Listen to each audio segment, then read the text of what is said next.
Archevêque, nation na bandi politique. Na yebi soki na kepa Kabila, naza na facilité ya kozwa mbongo, na facilité ya kozwa poste. Soki na landi Fachi, naza na facilité ya kozwa pouvoir, naza na facilité ya kozwa mbongo. Oyebi yango malamu. Oyebi pe malamu ba politicien na biso lelo ya Congo basala rapona ba propre intérêt na bango. Tant yo zolo ba bango ba ya ba adhérer pa na yo.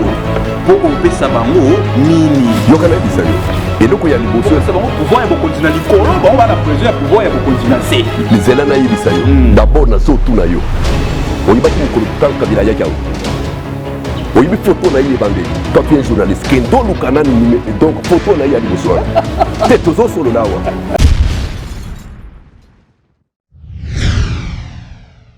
na Congo il y a des hommes et des sangs oyo nzamba zo supporter bango te mais qui sont en train de salir les pouvoirs de Vachi. Ndé le corona. Vachi a sana makina na maboko te. Mais tout ce qui l'entoure va sana makina. Mais comment est-ce qu'il va vous s'appelle? Mais archevêque, tu vas sana makina na maboko te. So yo lingi ko sangana na yite. So o sunga ndenge ni bo yo APPD aboyi ko sangana na bango. Muto yo moko zo reconnaître gazana makina na maboko te. Mais au ya kusangana na ye pona nini yoka na ibisa yo muntu ya libosi akende kusana basu ya makila ezana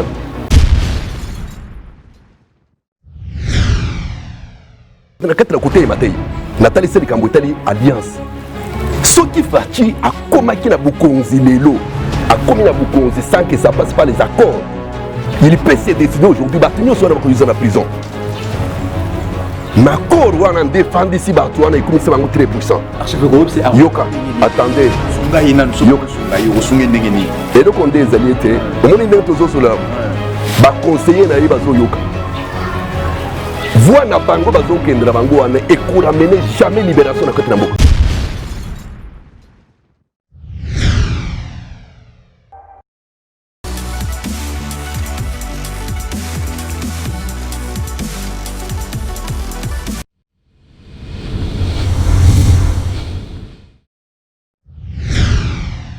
Merci beaucoup, merci sur l'émission Le Barreau et Bandi.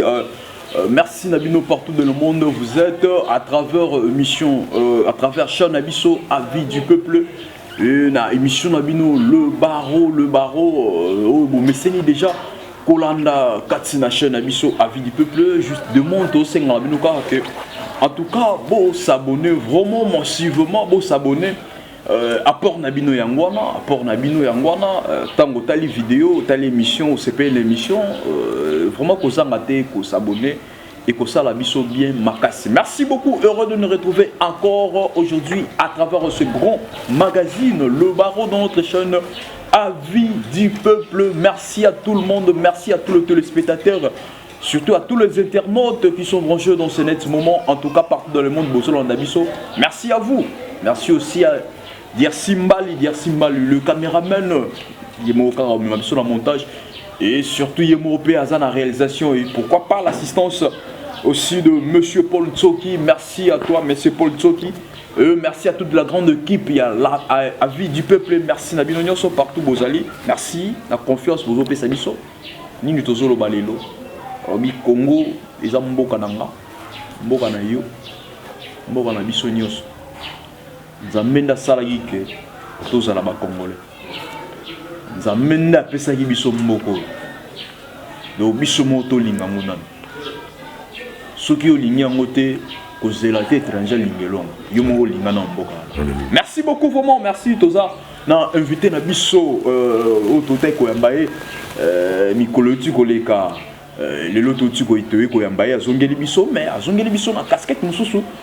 Maintenant vraiment purement tokofanda vraiment na casquette na ye ya politique ndenge memarape misala na ye côté politique izanani c'est archevêque Laura Katako Mwamba oyo toyambaki ye ya église oyo azali représentant légal ya église mission de la parole de dernier jour moi avec Jésus-Christ. Merci beaucoup yende tozana ye elongo tokolobelela Mokope, il y a ma parti politique naïe, où ils ont APPD, où ils ont la 4 RDC, APPD, RDC. En tout cas, il y a un où Togolobela, misala na yango apport nango na politique ya Congo par rapport à la situation actuelle au tozoleka APPD et Romemanini APPD et sali nini APPD ezo contribuer nini na ndenge mboka ezokende yango tomela te topesa archevêque Mbote. Archevêque, bonjour. Bonjour monsieur les journalistes. Santé, c'est bon. C'est qui m'a ezali na komona ici. En tout cas, merci beaucoup de ces peines.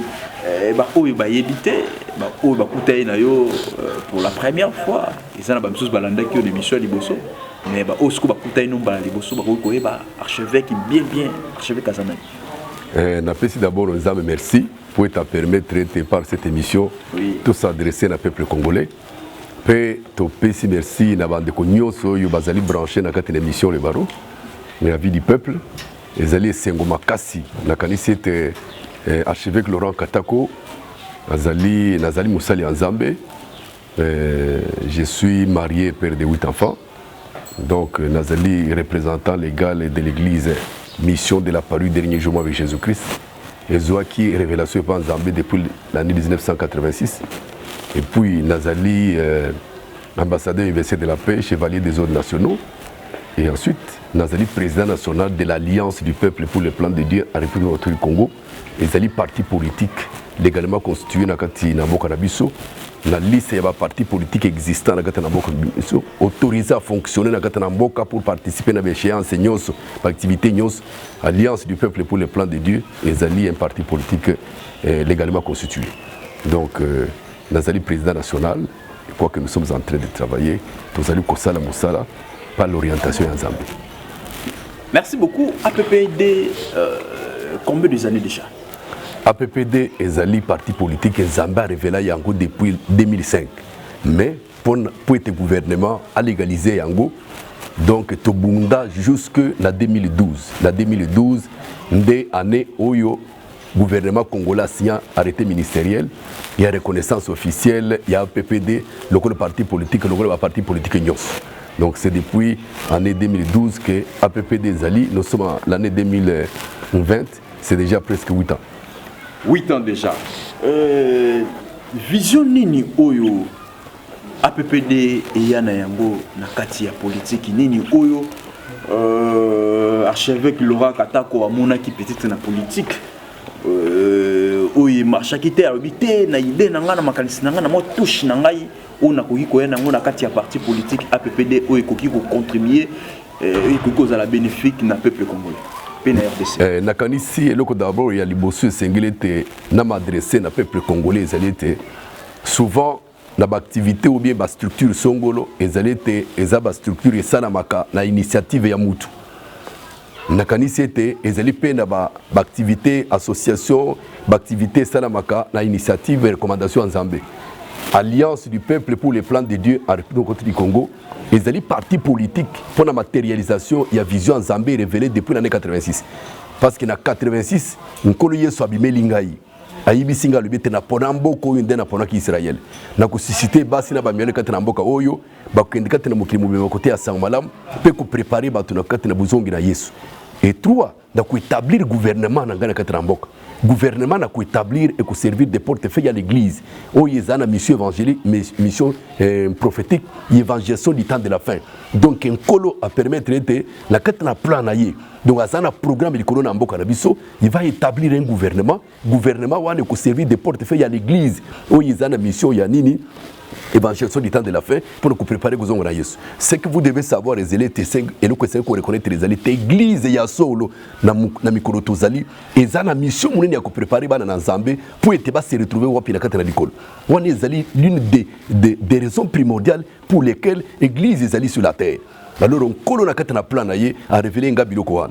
Nkolo atali singa na 86 alobete mboko oyo na tia minéré ya koleka. Bam donc richesse ya koleka na kata na mboka oyo. Mais richesse wana ezali par rapport ya mission oyo na bongisi oyo esengele te mboka oyo esala nini et jouer rôle wana.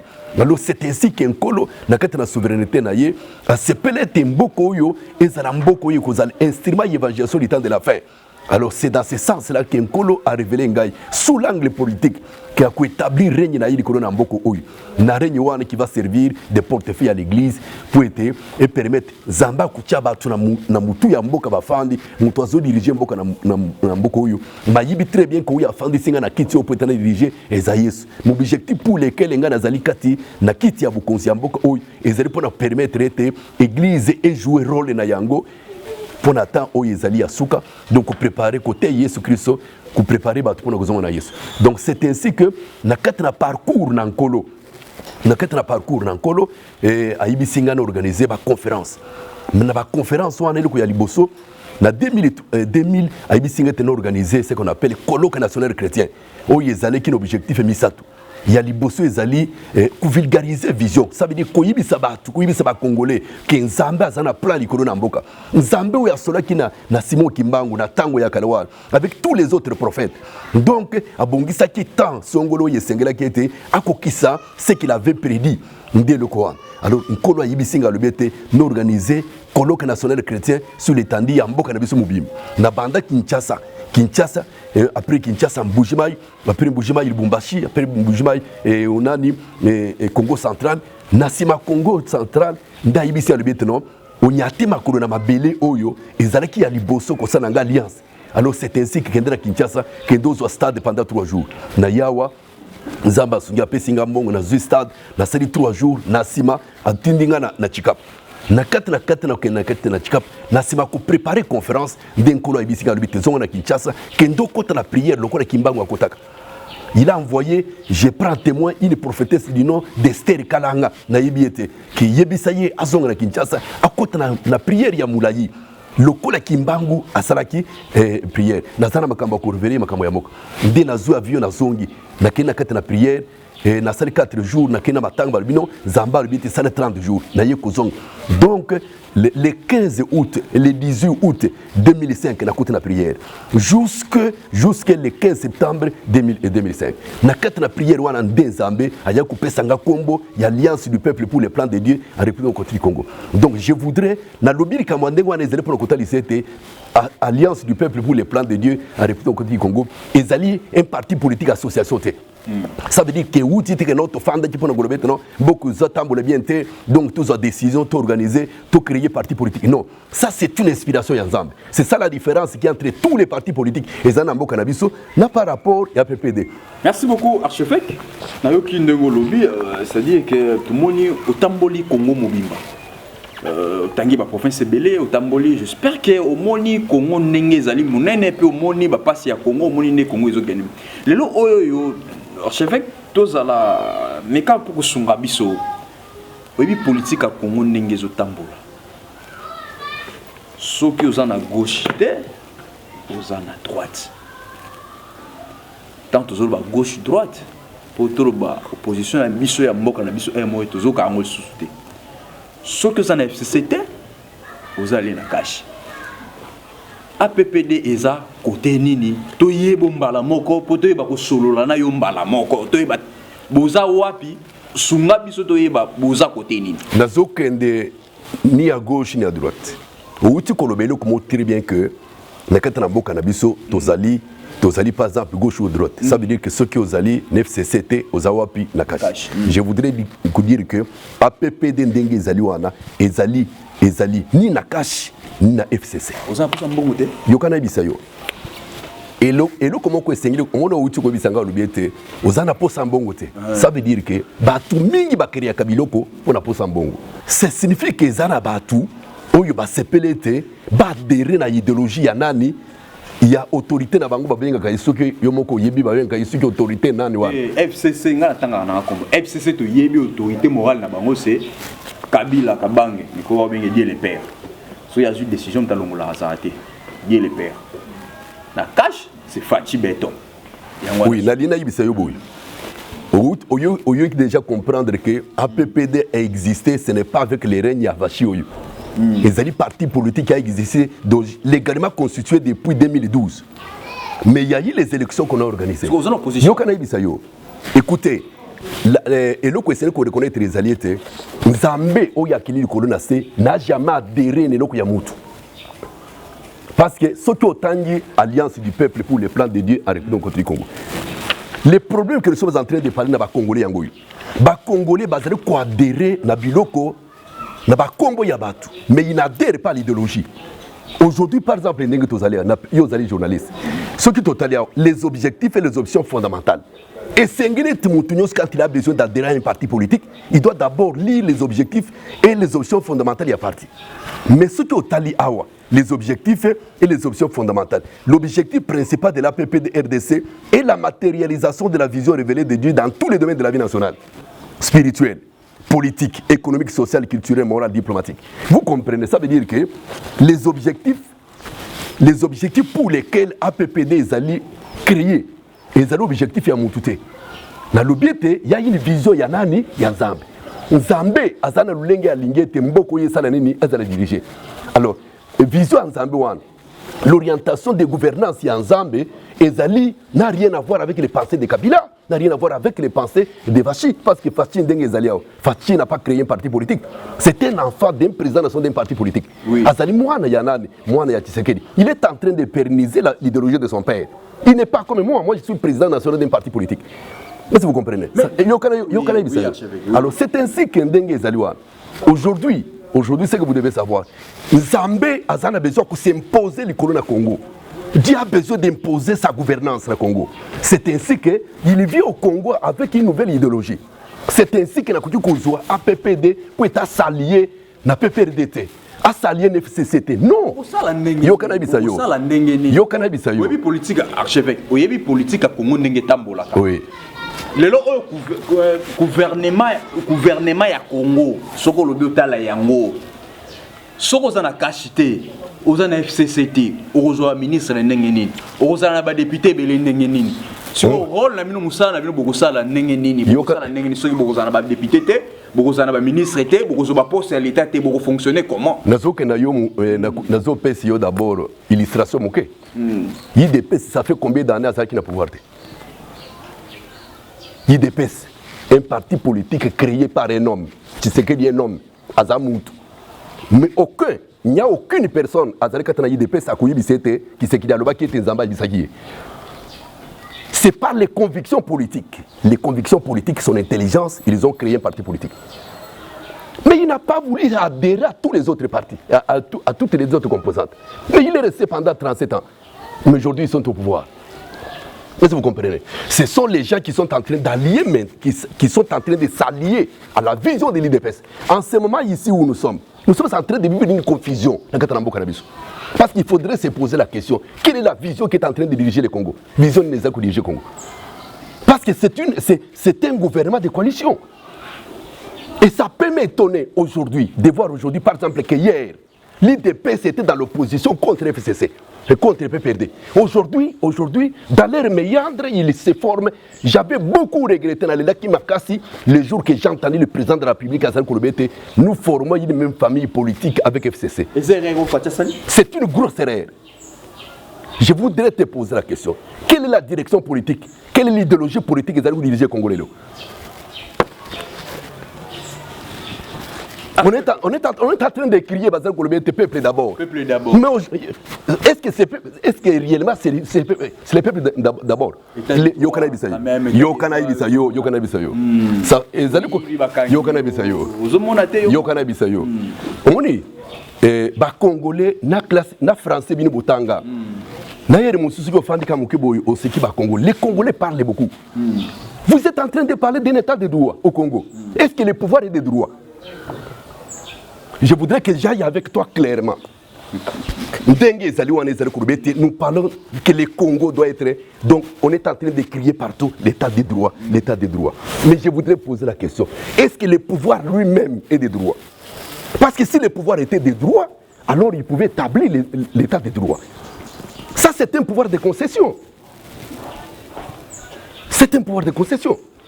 Je voudrais te poser la question. Ça fait combien de temps que les nomme président de la République, Lelo, il devient président de la République, mais il n'a pas son propre chef d'état-major. Il a fallu attendre combien de temps? Tout ça, et je voudrais te dire ceci. Si réellement le pouvoir pouvait nous amener à un pouvoir de droit, il a fallu que le pouvoir lui-même soit de droit. Parce que moi, je trouve que toutes les structures qui sont au pays ne sont pas des droits. Que ce soit le Sénat, que ce soit l'Assemblée nationale, tout ça, ce n'est pas des droits. Je vais utiliser l'arithmétique pour te faire comprendre que on est en train de vous aveugler. La PPD ne peut pas s'allier à un pouvoir décent. Non. Est-ce que Babé... Attendez, Yokana Bisayo. Ou bien Yokana Bisayo. D'abord, avant que nous puissions nous allier à quelque chose, les longs dengues à l'heure, comment est-ce qu'un président de la République, parce qu'il y a eu les élections le même jour, les élections présidentielles, législatives et provinciales. Les mêmes élections se sont passées au même moment. Ce qui signifie que les mêmes électeurs qui ont voté le président de la République, ce sont les mêmes électeurs qui devraient voter tous les députés de ces présidents de la République. Mais ce sont les mêmes électeurs qui devraient voter aussi les députés nationaux. Mais on se retrouve devant un président de la République qui n'a même pas eu 20 députés. Si vous avez voté qui? Parlons de Ngolobali. Non, mais yo moko solo biango. Yo moko solo biango. Mais archevêque, et ça le rôle là. Na lobi boy, yo moko solo biango. Maintenant, je voudrais te poser la question. Mon pouvoir de salut et diriger biso. Vision et salut diriger Congo ça visionner. Parce que nous sommes dans la politique. Pour vous, je vais vous te faire voir qu'on est en train de blaguer avec la politique. La politique, ce n'est pas les mensonges. La politique, c'est l'art de diriger. C'est l'art, la science de diriger. Mais est-ce que ce qui se passe au Congo, on peut parler de science de diriger? Et ça, Mouyibi. Je voudrais vous dire ceci. La PPD, Zali Alliance du peuple pour les plans de Dieu, en République du Congo, c'est un parti politique pour matérialiser vision en Zambé. Zamba zana plan na yili kolona Congo. Oya loba na bakimbangu, oya loba na ba prophète nyoso balobaka. Plan mo ezani. Toyeba lelo. Plan des alliés. Na wuti ko yibisa yo. Oui. Zamba azana besoin ko établir le pouvoir oyaye. Ça veut dire il va mettre à la tête de ces pays ici nan. Yoka na yibisa yo. À commettre à la tête de ces pays, moponamio yo yaye. Est-ce que vous comprenez? Moponamio wana. Parce que mon tout ce qui a tindami à Kolobete, oya tinda kinga. Tala makambo ya ibisingai. Jean chapitre 12, 49. Yesu azali Kolobete, je n'ai point parlé de moi. Na lubingai mon côté. Mais le Père qui m'a envoyé m'a prescrit ce que je dois dire et annoncer. Donc tout ça n'a besoin de tant quand on dit que non. Et owana azali oué de l'Éternel. Ayibisa biso le konyo nzamba ayibisa ye. Pour être afin dans la kiti na bukonsi. Ayibisa biso yo nzamba ayibisa. Quel est le plan que le Seigneur lui a donné? Dès le Coran, la ligne Kotali Sayo que l'alliance du peuple pour le plan de Dieu ne peut pas être un sous-parti politique dans un groupement politique, mais ça sera un parti politique phare qui va appeler tous ces DFCC là. Bakoti Kabilo Konabango. Ils doivent se replier à la volonté du Seigneur. Les gens de cache là, tout cette histoire. Est-ce que baza monde mokona yo po ba yebi? Yo kana yebisa yo. Oui, belé bazal le bazal ba oui ba monde bazali. Yo kana yebi. Oui. Mais na lina tout. Ba otika ba monde wana baza po ba yepa na yo. Na lina tu na yo na. Na monde na bango. Na monde o yangai. Monde ya likolo ezan monde ni. Répondez-moi, ça veut dire qu'ils sont dans la franc-maçonnerie. Oui, ils sont dans la franc-maçonnerie. Bazali katina rose kuwa maikarie kankara tout ça les éminassi. Mingana azali katina Yesu. Nanga muntu nazali katina Yesu na bango bazali katina biloko nani azali kolo. Mais yo za na mbongo te. Te yezera tuna yo. Wa bazolanda mbongo. Yo kana bisa yo. Ba yebi so kuna mbongo ezali ba kolanda mbongo. Yo kana bisa yo. Ezali soni. La lina bisa yo. Ezana ndoki ata mon côté. Ezana magicien ata mon côté. Oya yebi combien de minéraux combien de carats de diamants ezana mabela wote. Utaza mon kwa yibangote. Mais Yesu ayibango. Mais ce qui est nazali musali ya Yesu. Mbongo yo bozolo bona. C'est pour cela beaucoup taka dans n'importe quel nzela. Acheve ngaso na bandi politique. Na yebi soki na kepa Kabila nazana facilité ya kozwa mbongo, na facilité ya kozwa poste. Soki na landi Fachi nazana facilité ya kozwa pouvoir, nazana facilité ya kozwa mbongo. Oyebi yango malamu. Oyebi pe malamu ba politicien na biso lelo ya Congo basala rapona ba propre intérêt na bango. Tant yo zolo ba bango ba ya ba adhérer pa na yo po opesa bango nini yo kana bisa yo eloko ya liboso opesa bango pouvoir ya bokonzina likolo bango bana besoin ya pouvoir ya bokonzina se lizela na yibisa yo d'abord na zo tu na yo oyibaki mukolo tant Kabila ya kyao Oui, mais photo na yé bandeli. Toi tu es un journaliste. Kendo lukanani donc photo na yé ali bosoa. Te tozo solo lawa. Ayaki na mbongo. Te nazo tuna yo. Ayaki na mbongo. Te nazo tuna yo. Ayaki na mbongo. Mais papa na zaida après. Zelana na ibisa yo. Nazo tuna. Non, répond. Est-ce que tango ayaka wana? Papa na zaida président. Yo kana ibisa yo. Nazo tu nazo lo bakaka zwa kaka photo na yo wana ya mukulu ya liboso nazo kota una njili yao. Mais nazo tuna no biete azalaki na mbongo. Papa na zaida président. Non, kokende kuna te nazo répondez-moi. Azalaki na mbongo. Yazaki na mbongo te mais suka kaka wana. Mais soki ye mutu ayaki auna kata na vila Kinshasa azana le côté. Soki ye mutu ayaki auna kata na Kinshasa azana le côté. Mais comment se fait-il yo kende kolobete ngana zana mbongo te? Mais soki nazalaki na mbongo te. Mais comment se fait-il inofficialiser dans le document? Je vais te dire ceci. Les plus grands secrets, je m'adresse à tous les présidents nationaux des partis politiques dans ces pays. La plupart de tous ceux qui sont avec les partis politiques dans la FCC, mais ça mbongo après ceux qui vont pas créer un parti politique. Mais moi j'ai versé l'argent au trésor public Ngaï. J'ai versé $5 000 dans le trésor public. Mais la plupart de tous ces partis politiques au besoin de bah versate. Na lina ibisa yoboy. Et senglete ba Congolais biska bazali. Babi manakati na kuluka pouvoir pour mbongo. Parce que c'est pour cela ba kangama na ba miyibi. Parce que tous ces gens là ba miyibi parce que ba yaki pamba. Mais donc tous les Congolais aujourd'hui bazolanda ba tunyo so an likolo anini. Non pas cause de l'idéologie. Mais bazolanda ba tunyo so ana likolo ya mbongo. Mais mbongo ane uta na muyibi. Naïbité ceux qui m'ont dit parce que batanga koleka ba mususu na yango te.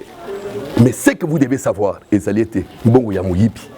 Mais nazo ibisa yote biso tozo kambongo ya muyibi te tozo kambongo te pa na zamba. Mais archevêque, est-ce que ça la passe sur le total la politicien na biso? Au komona kaka ba auto yeba ki wana. C'est comme si ba tomale les sous na Congo bazate. To komona kaka wana André Kimbuta so azaki gouverneur te akomaki mutu tel. Au komona kaka toso bazozong c'est la biso ba François Mwamba kaka wana komona kaka bazozong c'est biso ba Matata Ponyo kaka komona bazozong c'est kaka ba bilongi o bazonga ka wana kaka bango bazala wana kaka bango bazonga. C'est comme si bino ba parti to yebte soki bozana ba membre o baza fort. Non, c'est que vous le peut-être ba ko défendre Congo ou bien peut-être bozana bango te peut-être yango bino pe ou ba parti politique bokangi maboko bozotala. Et le qu'on a bozala kaka conduit pas na. Et le qu'on a ligne ko yebisa le bete c'est que vous devez savoir ezalete et le konyoso ezana tanguna na yango. Et le konyoso ezana tanguna. Omoni le koyo utukoloba. Nous revenons toujours likolo na classe politique moko wana. Batu nyonso wana ozomona bazana parlement na sénat tout ça. Bavotaka bango na Kinshasa te. Bazana ba yo kana bisa yo. Yo kana bisa yo. C'est pour cela na zo cette émission na yo na zo déballer makambo politique hein. Oui, politique. Ah église nan. Alors, vous avez compris que le pouvoir c'est un pouvoir codifié. Un pouvoir codifié ne pourra jamais ramener l'état de droit. Parce que ce que vous devez savoir, nous avons un président qui est devant un danger. Parce qu'il est en prison. Il est en prison à cause de quoi? De l'alliance qu'il a conclue. Alors, et le Condé Zaliete, na côté Matei, Nathalie Selikambotali alliance.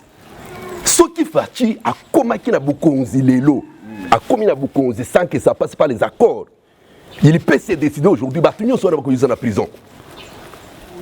Macor ou en défendu si Batouana est commissaire très puissant. Yoka, attendez.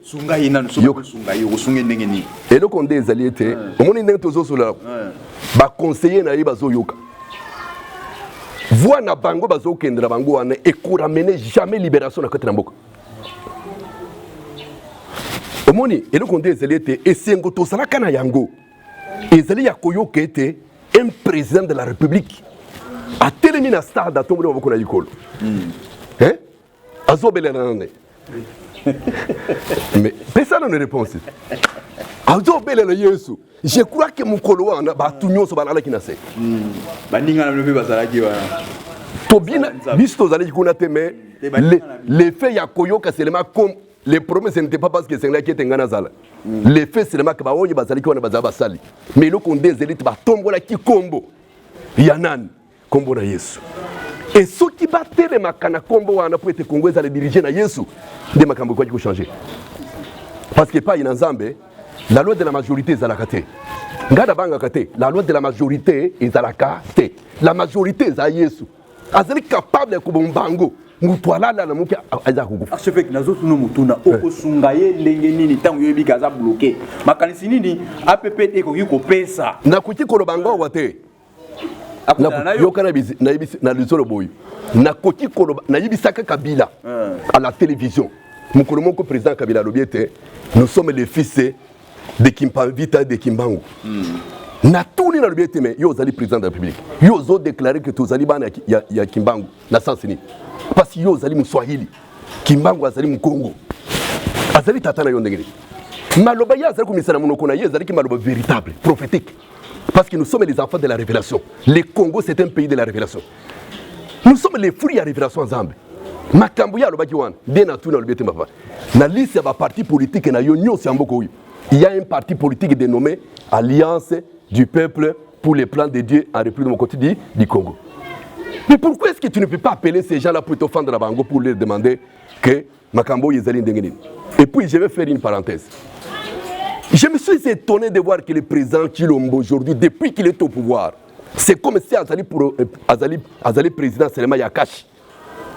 Parce que je n'ai jamais vu Yoka Azali président va congolais. Ce qui Azali qui président va Tunyoso, il devrait organiser d'abord une réunion, inviter tous les présidents nationaux des partis politiques. Quand nous étions avec Kabila ici, que nous sommes en train de déclasser là, il y avait toujours des réunions. Tous les présidents des partis politiques se retrouvent.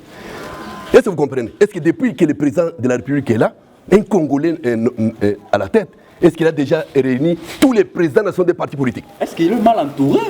Non, écoutez, c'est simple. Est-ce que vous comprenez? Ndengeya Taliwan, il ne connaît même pas, qui sont des présidents nationaux des partis politiques.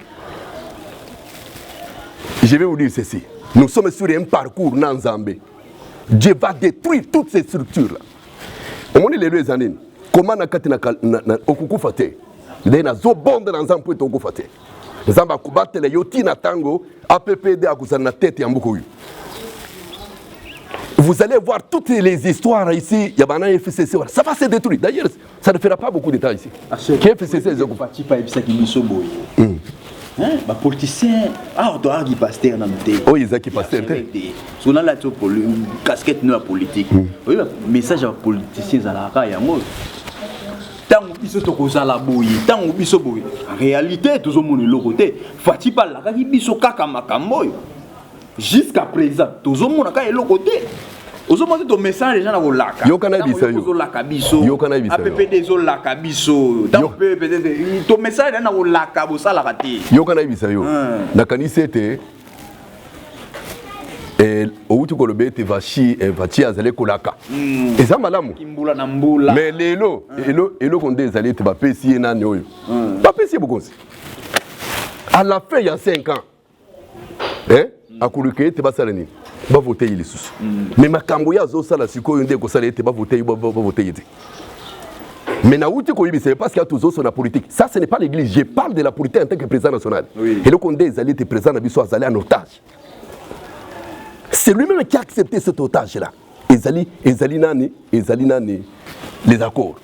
Parce que ndenge ezali le président na biso azana pouvoir te. Akobi mandenge nini olingi oyebisa yete ndenge nini akoyobi. Ce qui azana besoin était toyebisa ye. Et le Congo na boyaka il na yebi mutu nyonso na sena mokili wa zaka na valeur. Mutu azana valeur te parce qu'il y a zana mbongo, mutu azana mbongo. Mutu azana valeur te parce qu'il y a zana titre. Mais un homme. L'homme c'est un être de valeur. Alors c'est ainsi que ndenge na zo solo la boy. Il a des conseillers. Moi je me pose la question et puis il est entouré par des personnes qui prétendent dire que azamo ponamina nzambe. Qu'est-ce qu'on est en train de lui dire? Parce que maintenant, en disant par exemple que non, il y a Zalim Mponamina. Qu'est-ce qu'il est en train de lui dire pour sortir de cette histoire-là? Parce que c'est lui qui doit l'instruire pour établir la Katana Liburuana et Zanan. Ce qui a zéro coulé à Zamokris. Dieu a la solution du Congo. Zamba a la solution à Nini, il y a Congo. Mais qu'il se tourne vers Dieu. Dans Samuel chapitre 21, David et les rois à Salini. Akili kuluka Nzambe, Zamba bisete notale likambo uti qui a causé nzala yango. Je demande à Vachi, ceux qui a zamwana na Nzambe, qu'il se tourne vers Dieu. Akende pas na Nzambe. Nzamba kuyibi saye makambo ya mboka. Il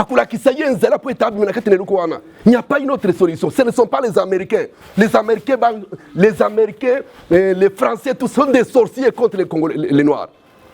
Ceux qui les débattent tous les jours, c'est à cause de ces gens-là. Archevêque, tant que vous avez Nzambe, Fatia Zantouré n'a pas Nzambe, Azar le Kolomoko, n'a pas passé au pays à Misara Mosolo, n'a pas passé à l'activité à Rosala.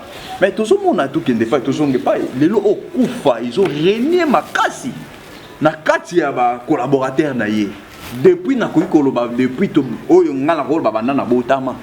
Na temps ya muke na vivre be événement oyo zo mona ke no ba collaborateur ne ba ko kufa tango nyoso. Est-ce que ils ont un message? Je vais te dire ceci.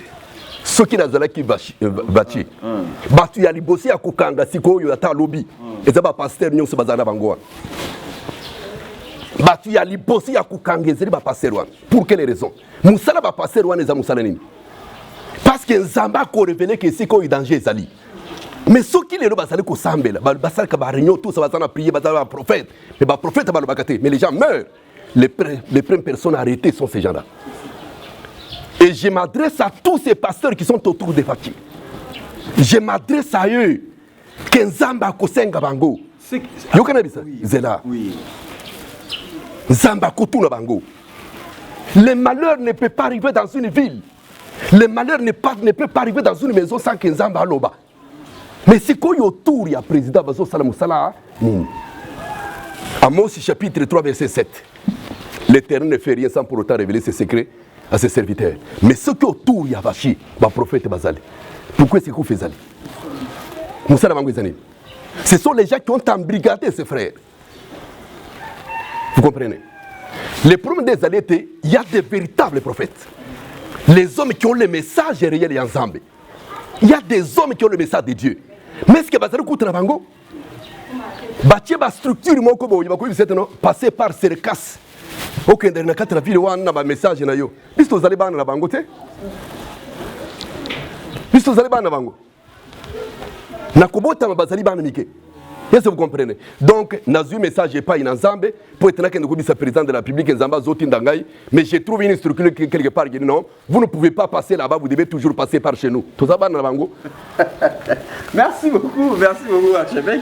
Le lot, archevêque. Quand vous avez moi, la conviction est que Moussa Nzambe, ils ont mis en Moussa Nzambe. Moussa Nzambe, moi, quand tu go le prophète Salobi, Fati, Nzambe, Fati, Azana confiance, il y a pasteur. Tout le monde a eu le bélo au mot que Toyo, Fati, est-ce que vous partagez même ma vie dans des milices? Yo kana bisayo. Dans la permission des milices na landa qui alobi pe makamoga que no Fati Azana confiance, il y a pasteur, il y a Congo T. La lina bisayo boy. Omoni.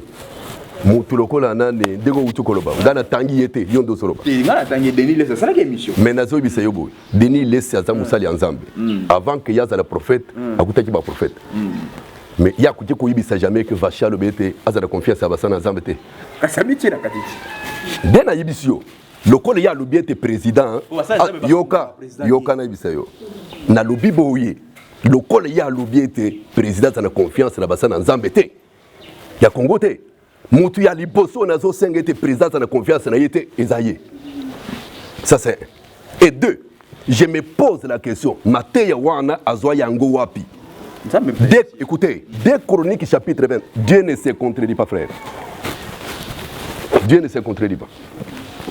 D'abord Nzamba zolo bete, Nzamba sala kelu kwa ta mon côté sans qu'à révéler yango et pas va secret basalina naye. Mais yo zalina ne peut être critiquer musala ensemble. Yo zalinani ndengo zali yo kana bisa yo kana bisa na lina bisa boy ezana musala ta moko akumisaki Kilombo na pouvoir Kilombo akumi président na kati na mboka na biso ezana zena prière. Il se retrouve là-bas en tant que membre de Yanane IDPS. Ce sont les structures politiques. Est-ce que vous comprenez? Il n'y a aucun pasteur qui a ramené Kilombo na kati na pouvoir.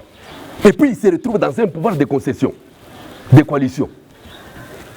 Même si vous ne voulez pas réfléchir, le président de la République n'a l'autorité que sur la présidence.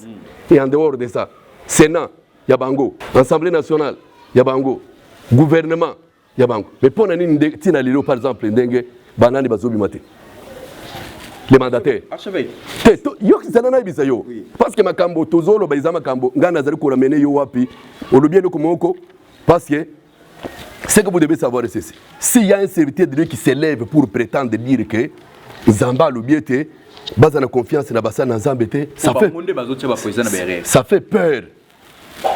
2 Chroniques chapitre 20 verset 20 lobiete 2 Chroniques chapitre 20 Moussali na Nzamba ata soki asali mabe au juger je n'encourage pas le mal. Le mal c'est le mal mais ce que vous devez savoir au-delà du mal il est dans une alliance avec Dieu. Nzamba ko bomayo ngana yibisaka bato lobiete ndenge ezali wana kulukanga promete boya na mbongo na yo boya na biloko na yo kutushe ngate nazana biloko miba na tamula kana yango atana suki nazana mai atana nazana na ngomba bibi mbali la bénédiction la malédiction parce que moi j'ai étudié pour devenir ce que je pouvais venir mais Nzamba boya lobiete non tu vas me servir deux choses mon frère musali na Nzamba ezala mboka na biso ndenge ezali si moi je suis à la tête ya mboko oyo ba bêtises ezala ba réseaux sociaux on va fermer toutes ces histoires ici bazali kutinda na ba photo ya lukuta tout ça ya kindumba na basali Nzamba et puis bana na Nzamba tozana bango kata na église tozobondela pour bango bazomona ba film wana bazali kuseka bozo sika basali na Nzamba il y a un coup de malédiction sur le Congo. Je n'encourage pas le mal mais je voudrais vous dire s'il y a un serviteur de Dieu qui prétend dire que Nzamba bisete non bazana confiance na basali Nzamba ça fait peur. Et 2 Chroniques chapitre 20 verset 20. Le lendemain, ils se mirent en marche des grands matins pour le désert de Tekoa. À l'heure arrivée, Josaphat se présenta et dit, écoutez-moi, Juda et habitants de Jérusalem. Et confiez-vous à l'Éternel, votre Dieu, vous serez affermis. Confiez-vous à ses prophètes, vous réussirez. Moi, n'ayez pas confiance aux serviteurs de Dieu. Mais ceux qui n'ont pas bisio, ne parlons pas de ça. Ceux qui n'ont pas peut-être comme Moussa Nazam et Sayo. Ça fait 34 ans depuis le jour où Yesu Abimela Kingaï. 34 ans. Hein? Depuis 34 ans. Alors, Nalina Ibisayo Boy. Mboke écoute ko bonga jamais ceux qui basana Nazam à côté le matin. Mais bisika basana Nazam il y a solo basali. Il y a le côté basali. Mais Malachie chapitre 3 8 et 18 à le biété. Vous verrez la différence entre les justes et les méchants. Entre celui qui sérieux et celui qui ne sait pas. Ce que vous devez savoir, les élites, ceux qui n'ont pas la Bible, le succès de chaque règne dépendait de l'encadrement sacerdotal. Ceux qui ont lu la Bible, écoutez, témoin de Mokozaki n'a déjà 16 ans comme roi. Mais il est encadré par un sacrificateur Jéhojada. Mais cet enfant a fait 40 ans en tant que roi. Mais dès que le sacrificateur là est mort, magie. Vous comprenez? Ma cause est le quoi na lungura kata na zele na Nzambe kanda na Nzambe soko yeko ili kuna na règne na ye. La lina bisayo si vous n'avez pas confiance dans les serviteurs de Dieu. Ndenge yo zeliao. Je m'étonne, je ne sais pas ceux qui ont en tant que journaliste si tu es un chrétien. Alors ceux qui sont chrétiens, je ne sais pas si tu es un pasteur. Parce que ceux qui sont un pasteur au kozaloko ngembo. Parce que yelo mi tourner te mukuriyo kukufana na kutele melayo. Merci beaucoup archevêque. APPD. Est-ce que ça orgueillité kobo ya kosangana na baninga tango monika Congo ilotambola malamu te pourquoi pas kosangana pe na baninga peut-être ya cash peut-être ya FCC kopesa bwanya na bino kopesa sagesse na bino makanisi na bino pour que bosala musala ensemble lokola bango bazana na te na lina ibisa yo boyo ngai nazali ko ramener yo na idéologie nanga ngai na tonga milikolo na Yesu maloba na Nzambe biete maudit soit celui qui fait des alliances sans me consulter. Hein? Ésaïe chapitre 30. Aujourd'hui, nous avons des grandes des conséquences. Le pouvoir Yavachi. À cause des accords. Ce sont les accords contre nature. Les gens qui étaient des assassins hier, qui avaient peur des élections, parce qu'ils savaient que nos élections, que Salama, pouvoir de Koukima Bango, ils seront en prison. Mais ils se sont arrangés avec des fausses élections. D'abord, ils ont donné, ils font sortir une fausse loi électorale. Parce que je suis en train de lancer un appel à tous les Congolais qui m'entendent à travers cette émission. Nous allons lancer une pétition pour changer la loi électorale. Ça, c'est un d'abord. Et ils se sont arrangés avec une fausse loi électorale. Ce qui est grave, c'est quoi? Ceux qui ont adopté cette loi électorale les intellectuels congolais. Ce qui est grave, c'est quoi? Vous allez voir que dans certaines structures politiques, président national du parti politique, ce sont des Rwandais, ce sont les Burundais, ce sont les ceci. Mais les Congolais sont derrière tous ces gens. Vous savez de quelle manière MNSA a été constitué? Et Bandera Kiwap. Na Ouganda. RCD aujourd'hui.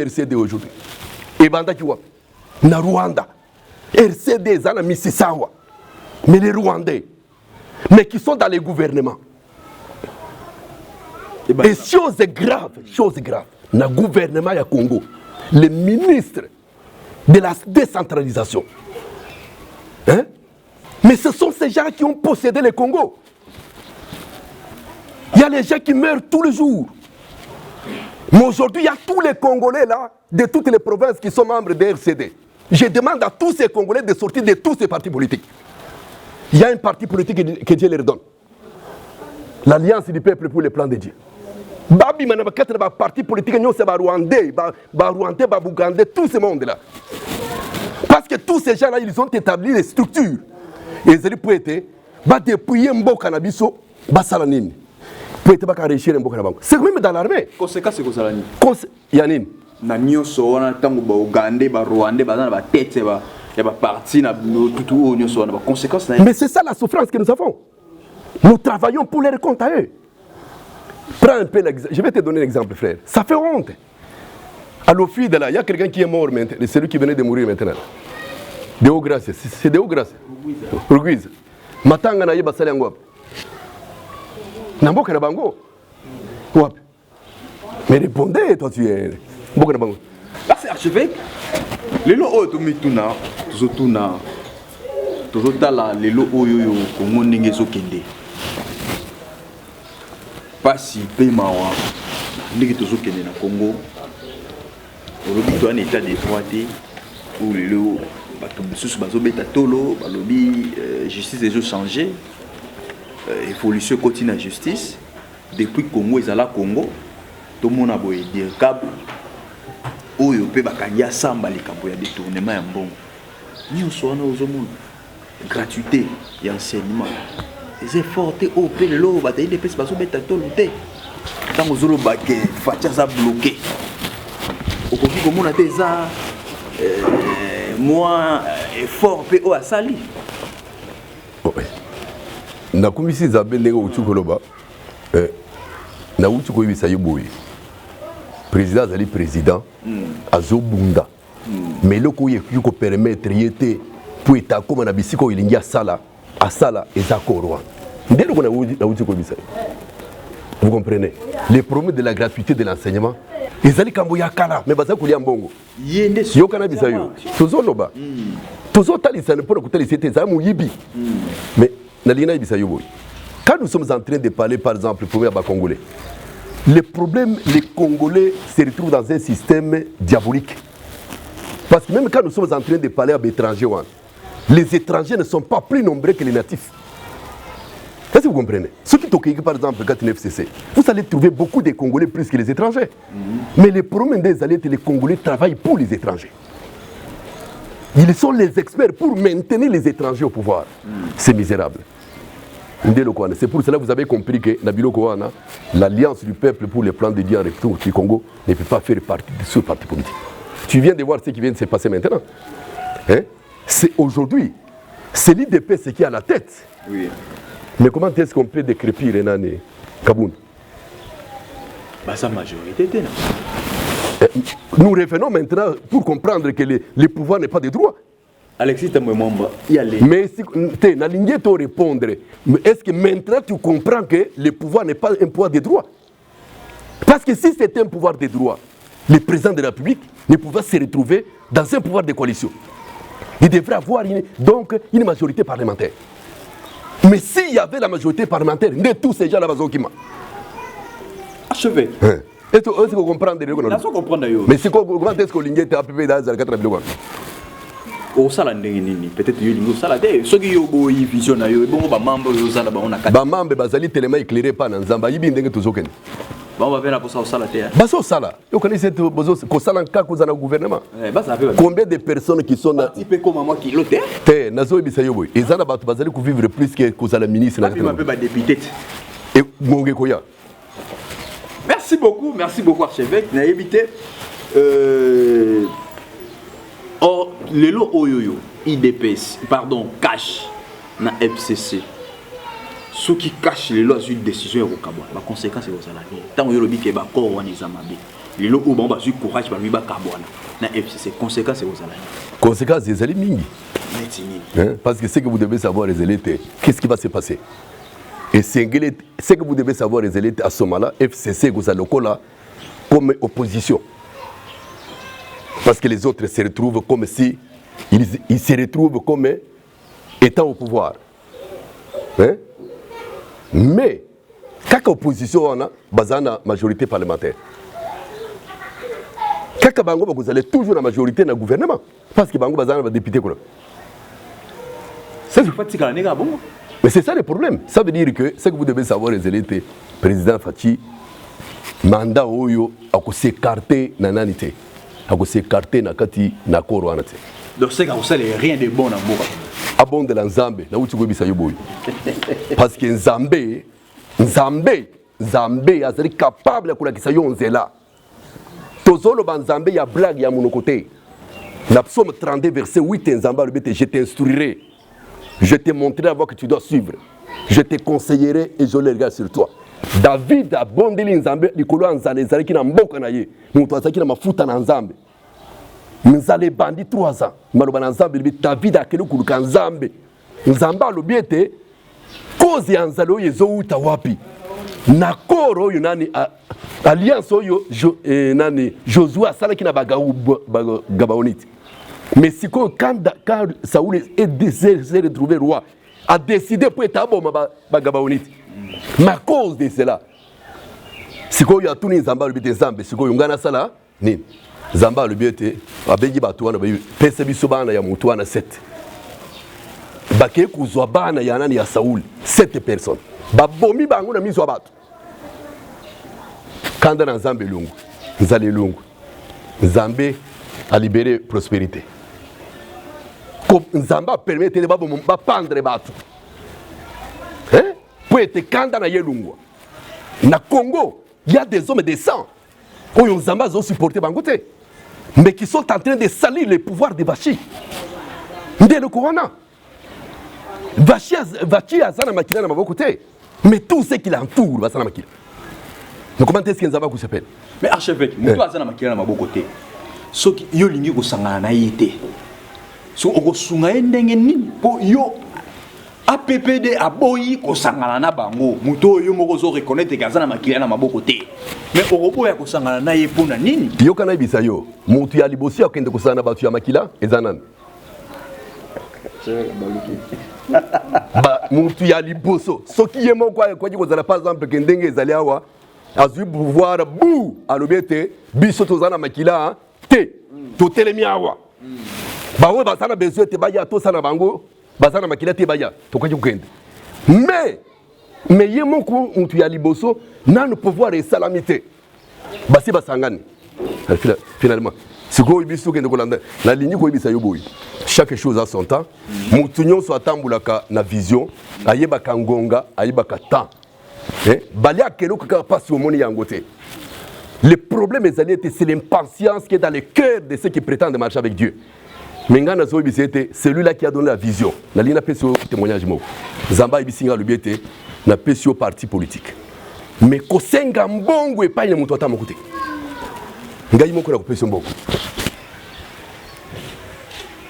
Zamba Ibisinga ya le biete Kosenga Mbongo et pas moutouata mon côté. On a fait sur vision, on a fait provision. Ah, Tolobaka yango mais il faut le vivre. Ngaï na mona mukolo moko na fandi kati l'église na fandi mutu moko aye na mutuka. Barbie non tu y poto écoute na passer là na yambi bango ayibisi ngalbe te nzamba ayibisi biso boy to salele yoni ni poete ya pambula biso mais batuana to sambele kana bango te na zala bango l'église moko te nzamba solo na bango te bokende pa mutuana botuna ye mutuna olingi to salele yoni ni poete Zamba apambola biso. Ça la chance hein. Na ibisi bango le biete voilà. Lelo nazana besoin d'à côté. Nazana besoin motu kate. Nazana mikanda moko boyi. O nazana besoin te mikanda wana sala ni. Ebongisama. Mon frère, naboyi ndako, naboyi miutuka. Pona mikanda, pona intérêt abato. Lelo nakuji kokufa, parti kokufa te. Alors, nalingi koyebisa yo parce que ne bandelo bakete siki ozana mbongo. Biso nde tozana mbongo yesengo. Parce que Nzambe na biso nde mokolo mbongo. Zamba pambulaka. Je parle aux serviteurs de Dieu, je parle aux Congolais. Ndelo ko na yebisa kete soki bazolanda bato parce que bato bazaba na mbongo. Basaba miyibi parce que ndenge ezali wana diama bayibi yango te. Moto atia diama na mabele zanani Nzambe. Mais mokolo a pépé des années.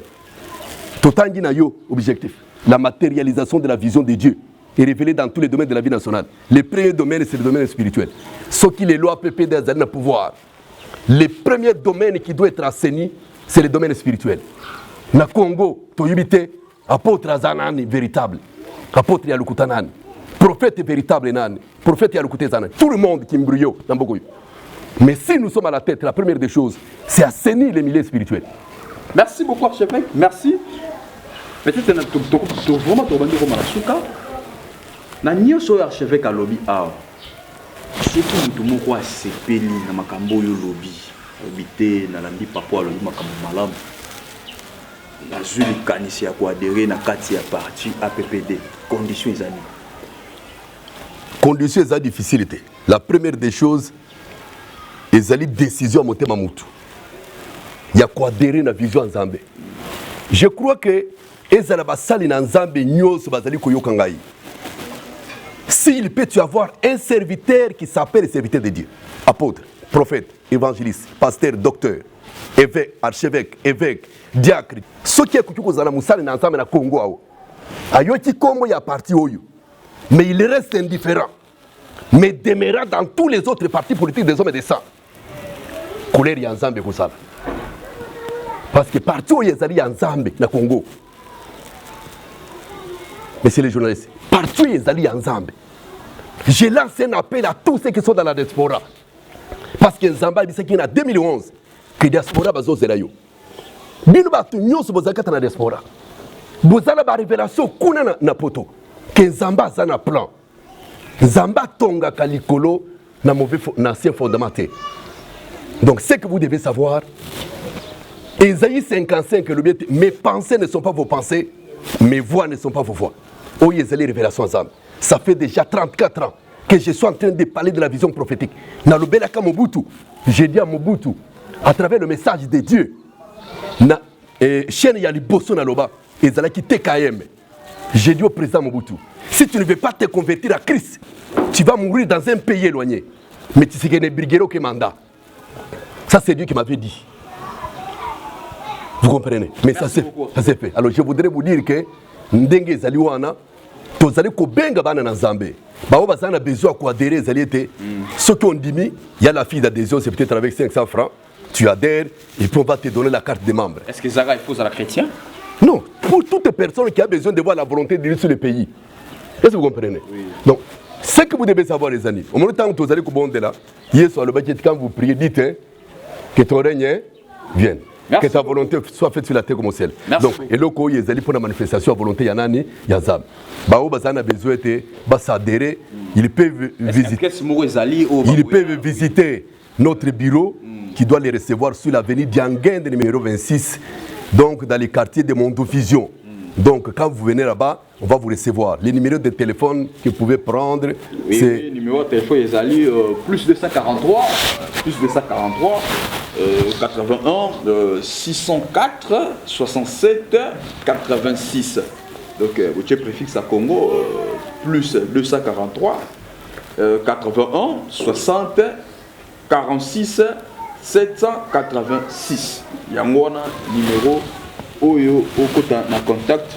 En tout cas, merci beaucoup. Soko Bengi déjà un numéro très à l'aise. En tout cas, beaucoup Tana, beaucoup Solula. En tout cas, merci beaucoup vraiment. Toko Minasuka. Archevêque, mais évitez tout le monde de mon autopsie qui au monde va toper sa mbote. Et puis celui au pesa va tomber bazali. Bazali c'est ngomingi. Vous allez trouver par profiter occasion pour être bandeko il y a PPD Bazana Bukavu, Nord Kivu, Sud Kivu, j'étais à Ouvira. Il y a même les inondations qui viennent de se passer. Nous sommes des cœurs avec ces gens. Donc bandeko il y a PPD Bazana Équateur, et Nagemena partout au Kasaï, Lomami partout, Congo central, Boma, Matadi. Donc c'est un parti politique qui est établi sur l'étendue du pays. Je crois que on doit avoir toujours la confiance dans Zambé. Et puis, force na biso, force de la PPD, c'est la prière. Et vous allez rechercher un Zambé. Et puis, tu ne sais pas, dans Zambé, que nous devons avoir foi en Dieu. Et puis, qu'au bon de la parce que, en tant que Bassali dans Zambé, la Katanamkande à Timothée, on nous a obligés à travers la parole de Dieu que nous devons prier pour ceux qui sont à la tête. Parce que ceux qui allaient qui prière était dans Katanamboka, vous allez vivre où ils allaient très dangereux. Merci donc, beaucoup. Que Dieu qui a créé le ciel et la terre bénisse la RDC, bénisse tous ceux qui ont suivi cette émission et ceux qui en suivront, et aussi bénisse l'émission. C'est pour la gloire de notre Dieu. Nakani c'est des allers très important. Nakati na vie du peuple. Na sengi bana na nzambe nyoso. D'ailleurs mikolo nyoso ezale koya liboso awa. Vous aurez toujours les programmes à travers cette émission ici. Il y a activité na biso otubande kusala. Donc je crois que nous sommes permanents dans cette émission avec la vie du peuple. Nous demandons, je demande à tous les enfants de Dieu, à tous les membres de la PPD et aussi les membres de la Sainte Sacrificature d'adhérer massivement à cette émission et à s'abonner. Je crois très bien que ça sera un canal par lequel nous sommes en train d'échanger banani des formations d'Abisso. Que le Seigneur vous bénisse. Vraiment, nous sommes arrivés à la fin de cette émission. En tout cas, on a bandé le numéro à contact, ceux dont on a besoin. Au Sololana, archevêque Laurent Katako Mwamba, en tout cas, Bengaye na plus 243 81 60 46 786. Wana, en tout cas, Bakoya Bayo, très bien. Au Solola, très bien. Vraiment, nous sommes arrivés à la fin de cette émission. Bao Sepeli, en tout cas, merci. Beau sous Caronate, beau s'abonner. Merci beaucoup dans l'assistance, il y a M. Paul Ntsoki, puis Gersim Mbali derrière la caméra, en tout cas. Toute la grande équipe, il y a Avis du Peuple, en tout cas, tu fais Simon Beauté, place vous allez vraiment, nous sommes vraiment arrivés à la fin de cette émission. Je dis et je finis. Ciao, à la prochaine. Bye, merci.